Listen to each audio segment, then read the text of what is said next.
Shalom, Haverim, ainda no tema Os 13 Princípios da Fé Judaica, por Rambam.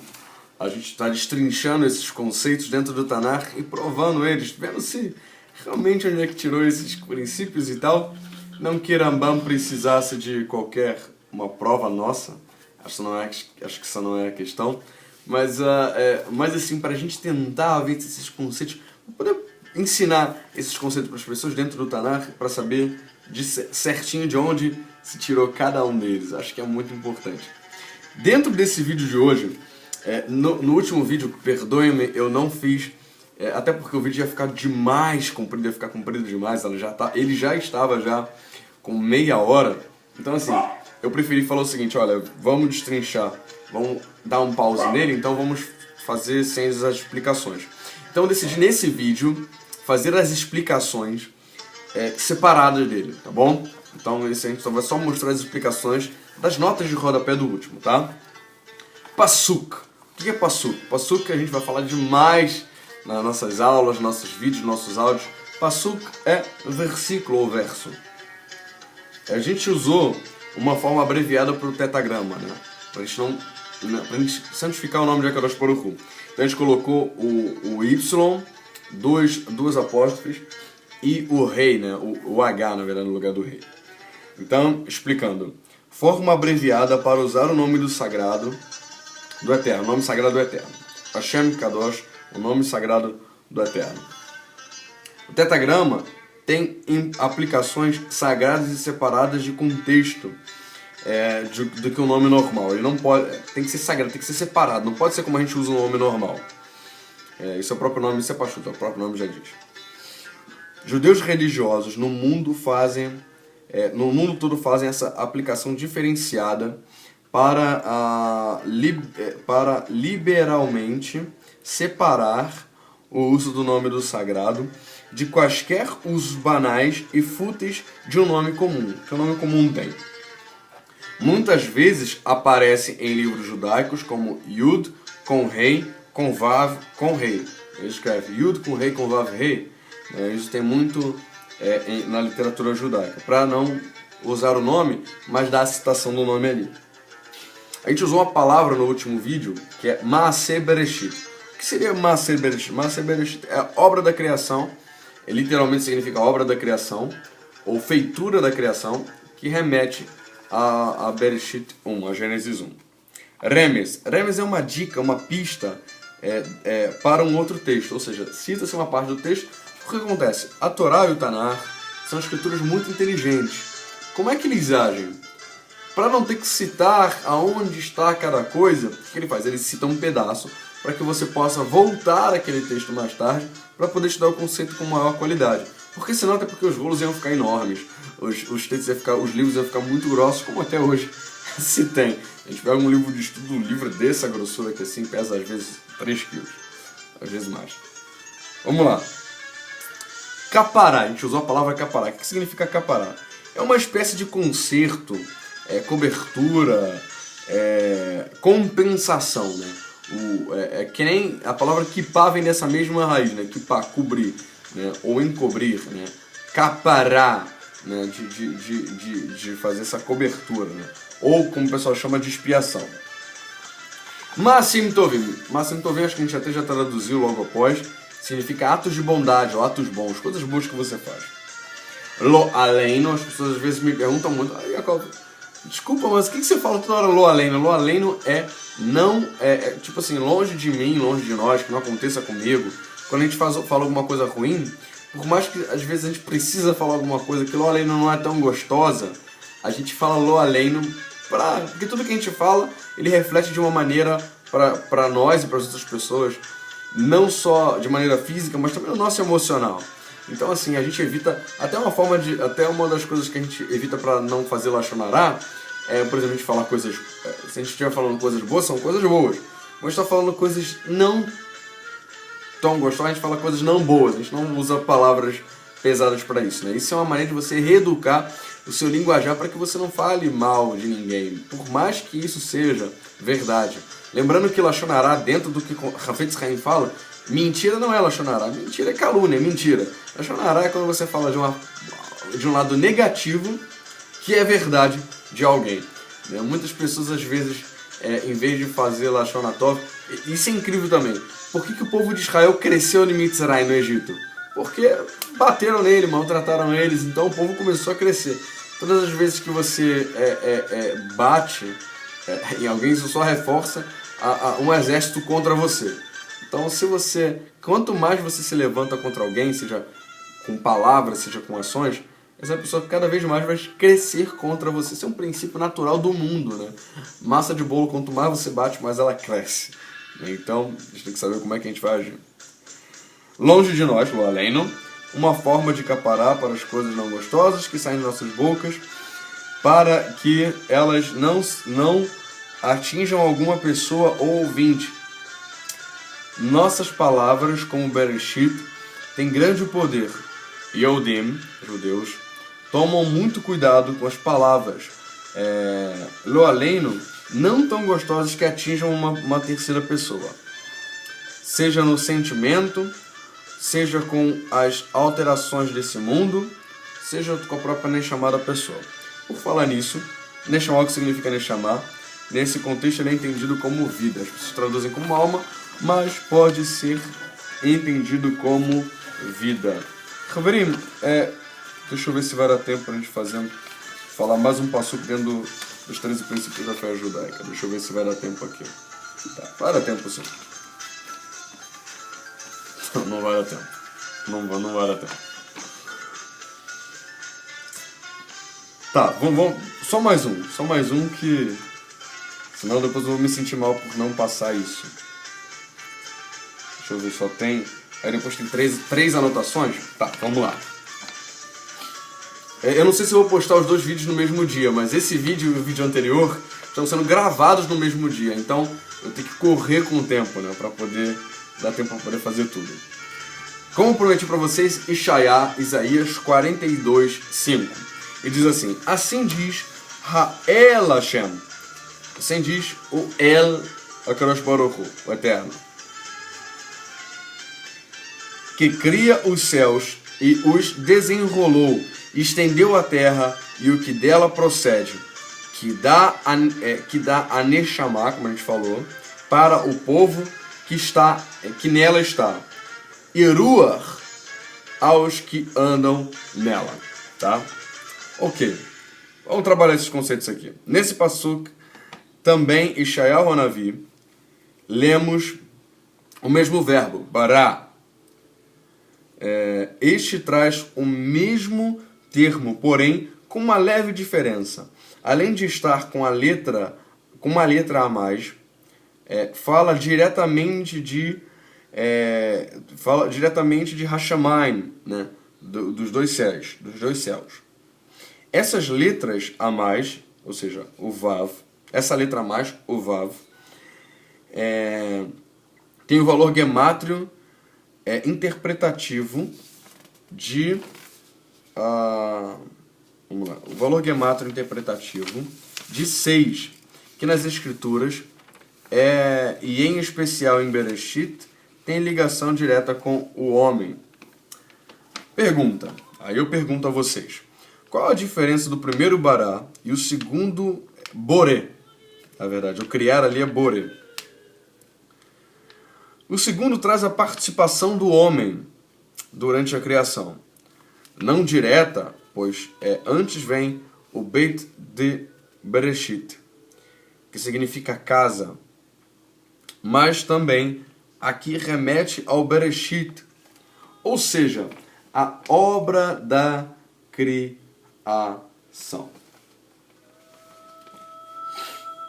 Nesse caso, Hashamayim, né, que se escreve Rei, Shin, o Mem, Yud e o Mem Sofit, ou os céus, os dois céus, na verdade que é um plural dual, foram criados com o propósito de estar no homem, fazendo dele a sua própria casa.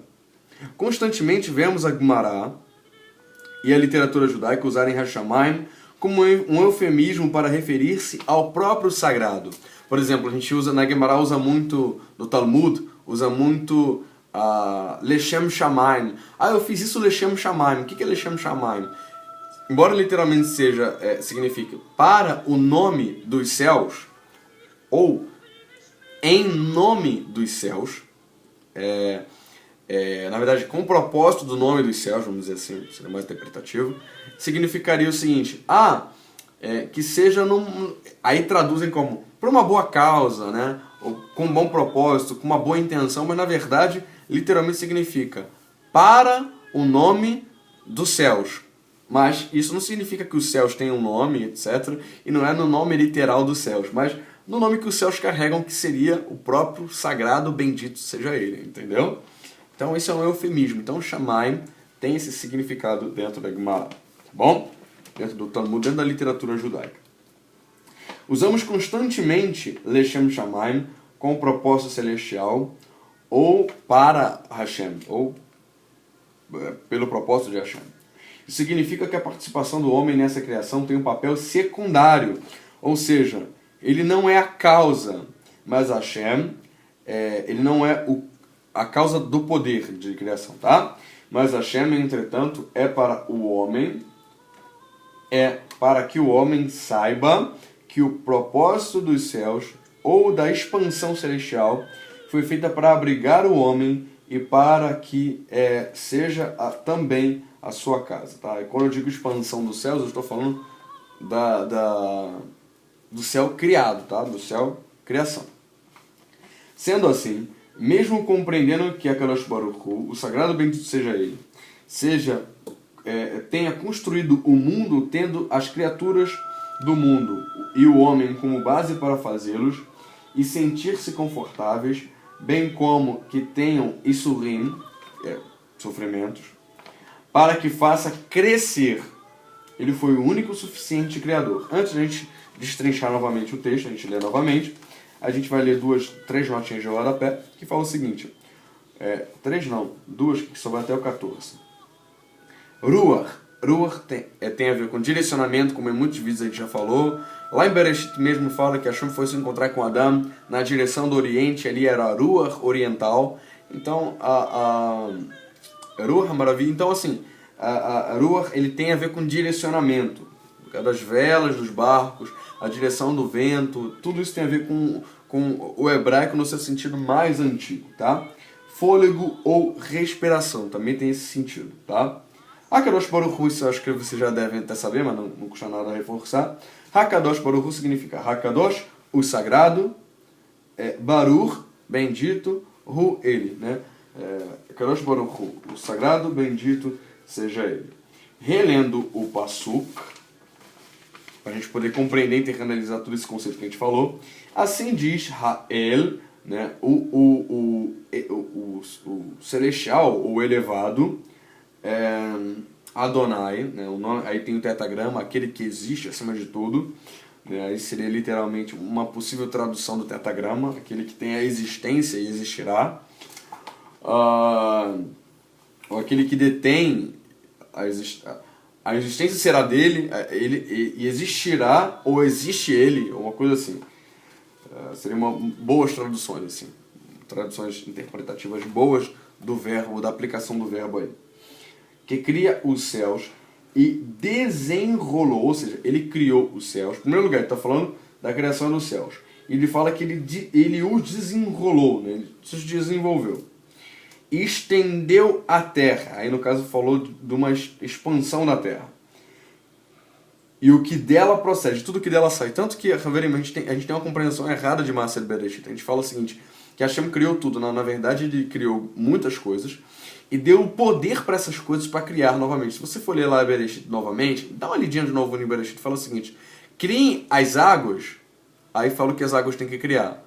Criem a terra, criem as plantas. Ele criou algumas coisas e deu poder para essas coisas para continuarem o poder da criação. Não quer dizer que ele não seja a fonte da criação, ele foi a fonte da criação. Mas ele delegou esse poder que é dele para que pudesse ser efetuado algumas coisas. Dá uma lida com calma.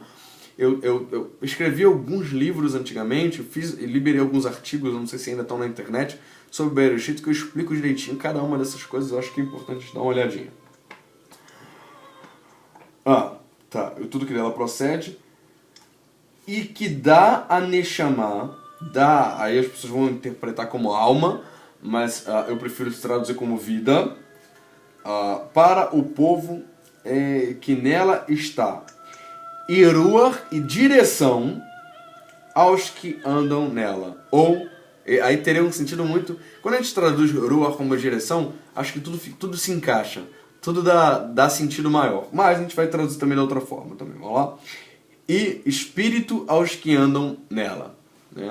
Se a pessoa anda, já tem espírito. Então, nesse entendimento de espírito ocidental, seria um pouco mais difícil da gente compreender. Mas se a gente entender que ele deu direção a quem anda nela, né, a gente começa a entender o porquê disso aqui. Ou fôlego, também poderia ser fôlego para os que andam nela, que dá um pouco mais... Ou você pode entender de duas formas. Ou um ruach a mais, porque você já está andando, já tem ruach, né? Ou um ruach a mais, ou vai dar um fôlego para ela. Ou direção, era uma boa. Tá bom? Então, Havarim, a gente termina aqui esse vídeo. Não terminamos ainda o primeiro princípio de Rambam, né? É importante a gente entender e destrinchar todos os princípios de Rambam, mas a gente não terminou aqui o primeiro. A ideia é terminar o primeiro, era terminar o primeiro em 2 vídeos, mas para não ficar os vídeos muito compridos, pelo visto, a gente vai demorar ainda mais 2 vídeos só nesse primeiro princípio de Rambam para a gente poder explicar tudo bem bonitinho, bem legal. Para quem nos conhece, já está inscrito no canal. Para quem não nos conhece, quem está assistindo uma das primeiras vezes, aqui em cima tem um ícone que é para você ir no nosso canal, no nosso home do YouTube, nosso canal do YouTube, Rosh Yaakov. Aqui embaixo tem uma sugestão de vídeo, que sinceramente eu não sei qual é. E aqui embaixo na descrição tem informações sobre nós, para você nos encontrar e tal. Mas o que é mais importante é você compartilhar esse vídeo no Facebook. Não curta ele no Facebook, tá? É legal você curtir no Facebook, mas mais do que isso, você compartilhe ele no Facebook, tá bom? Essa é a parte fundamental dos nossos vídeos. Então você clica nesse ícone que está aqui em cima, e aí você vai direto para a nossa home, que é youtube.com/user, né, ou user com S, /Rosh Yaakov, e lá você vai tem uma tarja vermelha escrita inscreva-se. Você clica lá, se inscreve no canal, e aí você vai estar recebendo semanalmente, pelo menos no mínimo 2 vídeos por semana, estudo da Parashat, vídeos como esse em sequência de uma leitura de algum texto, de algum livro, que a gente vai estar lendo, que a gente vai estar traduzindo. Então, assim, muitos ensinamentos judaicos muito bacana para edificação e crescimento. Tá bom, Havarim? Espero que tenha ajudado, né? Espero que vocês gostem. Lá tem vários playlists, ou seja, Yaakov, eu quero assistir só sobre Parashá. Então tem um playlist lá sobre só o estudo da Parashá. Então você vai assistir uma sequência inteira de vários vídeos de leitura de Parashá. Eu quero só ouvir música. Então lá tem um playlist só de música, com várias músicas em sequência. Só vai tocar só música. Eu quero só o estudo da semana que não tem a ver com Parashá. Tem a ver com o Torá, mas tem a ver com outros estudos bíblicos. Então lá vai ter uma leitura de um livro específico. Aí você vai dar um play lá e vai tocar toda aquela leitura, aquela explicação sobre aquele livro. Ou um tema semanal, como, sei lá, ciclo de vida judaica, que pode ser que a gente faça daqui pra frente, ou leitura de um livro, ou festas judaicas. Então, assim, a gente vai ter várias sequências de vários temas, então você pode escolher um tema semanal que a gente usa, que de vez em quando a gente faz um tema aleatório, que seja interessante e tal. Então, tem vários shurim lá, tem várias coisas que você pode ouvir e assistir, tá bom? No nosso site a gente tem MP3 para poder fazer download. Lógico, os MP3 são muito maiores, tem alguns que tem duração de 1 hora, 1h20 e tal. Então, se você tiver paciência para me ouvir, ensinar, lá tem muita aula de mussar, de ética judaica dentro dos princípios da Torá, sempre estudando Torá, especialmente Bereshit. A gente terminou o livro de Bereshit recentemente, não sei quando que você vai estar assistindo esse vídeo, mas o livro de Bereshit, todo ele em explicações muito bacanas, o que os nossos Chachamim falam, das explicações, né, o que o hebraico traz, o que Gematria traz. Eu não sei se a gente já fez alguma coisa de Gematria, mas especialmente o Bereshit, ele traz muito mussar, ética para a nossa vida. Então, para quem está começando, é ideal, dá uma olhada lá, faz o download de MP3 nosso, especialmente meu, né? Em breve a gente vai estar com mais estudos aí para vocês. Espero ter ajudado, né? E que essa semana seja uma semana de muita brachá, de muitos motivos para se ajoelhar diante de Akadosh Baruch Hu, se dobrar o joelho diante de Akadosh Baruch Hu. Espero ter ajudado. Como diz o bom e velho Judio Ladino, dias buenos que tengas, Chazak Baruch. Amém ve amém.